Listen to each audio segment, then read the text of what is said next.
जय हिंद साथियों। मैं शुभम कुशवाहा आप सभी का स्वागत करता हूं एकेडमी ऑफ सक्सेस के यूट्यूब चैनल पर। पिछली वीडियो मैंने आपको बताया था कि किस प्रकार से आप कौन सी संख्या क्या है उसको किस प्रकार से आप पहचान सकते हैं, कौन संख्या भाज्य है, अभाज्य है, सम है या विषम है। पिछली संख्या में मैंने आपको अंक और संख्याओं के बारे में बताया था। आज की इस वीडियो में मैं आपको बताऊंगा कि किस प्रकार से आप बड़ी से बड़ी संख्या को पहचान सकते हैं, वह संख्या भाज्य है या अभाज्य है। जैसे कि सम तो आप पहचान लेंगे, यदि जीरो अर्थात ऐसी संख्या जो कि जिसके इकाई के अंक में 0, 2, 4, 6, 8 कोई भी संख्या हो वह सम संख्या है, और जिसके इकाई के अंक में 0, 2, 4, 6 या 8 न हो वह संख्या विषम संख्या है।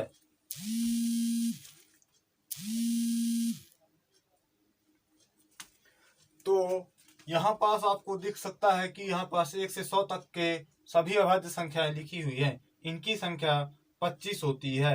तो आपको डायरेक्ट प्रश्न पूछता है पेपर में कि 100 के 1 से लेकर के 100 के अंदर कितनी अभाज्य संख्याएं होती हैं। तो यहाँ पास लिखी हुई हैं जो कि 25 होती हैं। अब मैं आपको बताता हूँ कि कैसी बड़ी से बड़ी संख्याओं को आप अभाज्य संख्याएं हैं या नहीं उनको किस प्रकार से आप पहचान सकते हैं।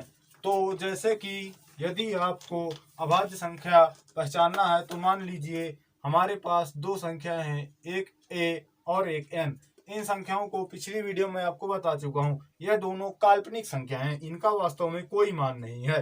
तो यहाँ पास हम दो संख्याएं मानते हैं ए और एन। मान लीजिए हमारे पास प्रश्न में ए संख्या दी हुई है। अब हमें एन का उपयोग करके यह ज्ञात करना है कि ए भाज्य है या अभाज्य है। तो यहाँ पास इसका एक सूत्र होता है कि ए जो है एन के वर्ग से या तो छोटा होगा या फिर बराबर होगा, तभी वह अभाज्य संख्या होगी। अर्थात ऐसी कोई संख्या जो कि एन के वर्ग से छोटी या बराबर होगी वह अभाज्य संख्या होगी। मान लीजिए कि हम यहाँ पास कोई संख्या ले लेते हैं 173। अब हमसे पूछा गया है कि 173 भाज्य है या अभाज्य। तो एन के नीचे अर्थात एन से छोटी हो आने वाली सभी अभाज्य संख्याओं से हम ए को विभाजित करके देखते हैं। यदि ए उन संख्याओं से विभाजित हो जाता है तो वह भाज्य है, यदि नहीं हो पाता है तो वह अभाज्य है। तो जैसे कि यदि हम मानते हैं 173, अब 173 को हम इस तरह कोई भी संख्या इसके वर्ग के करीब देखते हैं कि इससे बड़ी या इसके बराबर में ऐसी कौन संख्या है जो इसके करीब में वर्ग होगी। किसी का भी वर्ग हो दोस्तों, उसको हमें देखना है। तो यदि आप देखेंगे तो 13 का वर्ग 169 होता है और 14 का वर्ग 196 होता है। तो यहाँ पास हमें एन स्क्वायर लेना है। एन स्क्वायर अर्थात हमें यहाँ पास 14 का वर्ग लेना होगा। हमें इसके समीप में देखना है। यदि आप इससे बड़ी भी देखें तो 15 का वर्ग भी इससे बड़ा ही होता है, लेकिन यहाँ पास हम 196 ले रहे हैं क्योंकि हमें इसके समीप देखना है। अब 14 का वर्ग, अब यहाँ पास हम यह देखते हैं कि 14 से पहले पहले ऐसी कौन सी संख्या है जो अभाज्य हैं। तो 2 हो गया, 3 हो गया, 5 हो गया, 7 हो गया, 11 हो गया और 13 हो गया। 2, 3, 5, 7, 11 और 13 इन संख्याओं से हम इस 173 को विभाजित करके देखेंगे। यदि इन संख्याओं से 173 विभाजित हो जाता है तो यह संख्या भाज्य होगी। यदि यह 173 इन संख्याओं से विभाजित नहीं होता है तो यह कंफर्म है कि यह अभाज्य संख्या होगी। यहाँ पास हम 2 से देखें तो इकाई के अंक में 3 है तो यह 2 से विभाजित नहीं होगा। 3 से देखते हैं तो 7, 3, 10 से 11 होता है, इससे विभाजित नहीं होगा। और यदि आप 5 से देखें तो इकाई के अंक में 0 और 5 नहीं है तो इससे भी विभाजित नहीं होगा। 7 से आप करके देखें तो 7 दूनी 14 होता है, फिर 3 बचता है तो 7 के पहाड़े में 33 नहीं होता, अर्थात इससे विभाजित नहीं होगा। 11 से आप करके देखें तो 11 एक कम 11 होता है, फिर 6 3 बचता है, 11 के पहाड़े में 63 नहीं होता है, इसलिए यह 11 से भी विभाजित नहीं होगी।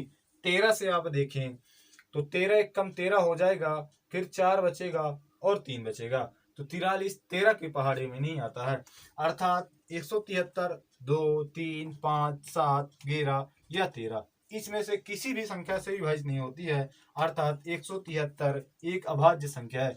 तो इस प्रकार आप अभाज्य संख्या को किसी भी कोई भी बड़ी से बड़ी संख्या को इस विधि से आप ज्ञात कर सकते हैं। यदि आप आपको डायरेक्ट पेपर में दे दिया जाता है और आपको यह विधि नहीं आती है तो आपको बहुत अधिक से अधिक समय लगेगा। आपका दिमाग काम करना बंद कर देगा कि मान लीजिए जैसे 143 है, 143 अभाज्य है कि अभाज्य है। इसके लिए आपको यह ज्ञात होना बहुत आवश्यक है। इसके अगले वीडियो में आपको विभाज्यता के नियम बताऊंगा। उस विभाज्यता के नियम भी आपको अभाज्य संख्या ज्ञात करने में बहुत सहायक होंगे। जैसे कि मान लीजिए हमारे पास संख्या 163 है। अब इसको हमें ज्ञात करना है कि यह भाज्य है अभाज्य। तो इसमें भी आप देखें तो 13 का वर्ग 169 होता है और 12 का वर्ग 144 होता है। अर्थात यहाँ पास हमारे पास a बराबर 163 है। अब हमें n का वर्ग ज्ञात करना है तो हमारे पास सूत्र था a less equal n square, अर्थात a या तो n स्क्वायर से छोटा हो या कि उससे बराबर हो। तो यहाँ पास n स्क्वायर यदि हम देखें तो यहाँ पास हम 13 का वर्ग रख सकते हैं। n स्क्वायर बराबर 13 का वर्ग, अर्थात क्योंकि यह n जो है यह a से बड़ा, n स्क्वायर जो है a से बड़ा भी है और उसके बराबर नहीं है, तुमसे a से बड़ा भी है और उसके समीप है, या तो बराबर होगा या बड़ा होगा। तो यहाँ पास n स्क्वायर a से बड़ा है और इसके समीप का है। यहाँ पास हम 14 का वर्ग इसलिए नहीं लिए हैं क्योंकि यह 169 के बाद आता है, तो 163 के समीप में 169 है। तो अब हम देखते हैं कि 13 के पहले कौन कौन सी विषम संख्या अभाज्य संख्याएं हैं। तो 2 हो गया, 3 हो गया, 5 हो गया, 7 हो गया और 11 हो गया। अब इन संख्याओं से हम इसको विभाजित करके देखेंगे।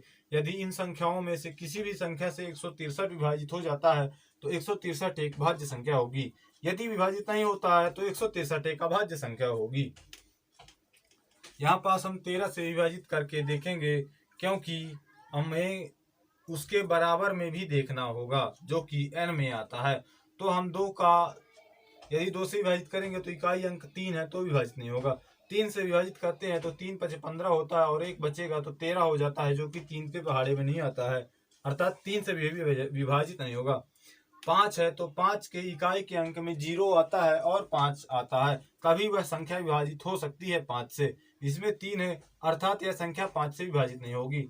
अब 7 की बात करते हैं तो 7 का पहाड़ा यदि आप पढ़ें तो 7 दूनी 14 हो जाता है, बचता है 2 और 3 अर्थात 23।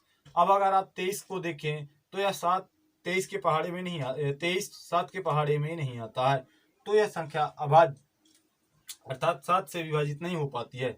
11 को देखें तो 11 एक कम 11 फिर 5 बचता है, तो 11 के पहाड़े में 53 नहीं आता है, अर्थात यह 11 से भी विभाजित नहीं होगी। अब 13 को देखते हैं तो 13 एक कम 13 होता है और 33 बचता है बाद में, तो 33 13 के पहाड़े में नहीं आता है, इसलिए 163 भी एक अभाज्य संख्या है। इस प्रकार से आप इस विधि से अर्थात इस सूत्र द्वारा आप बड़ी से बड़ी संख्याओं को ज्ञात कर सकते हैं कि वह संख्याएं भाज्य हैं या अभाज्य हैं। धन्यवाद। हमारे चैनल को लाइक करें, शेयर करें और सब्सक्राइब जरूर करें।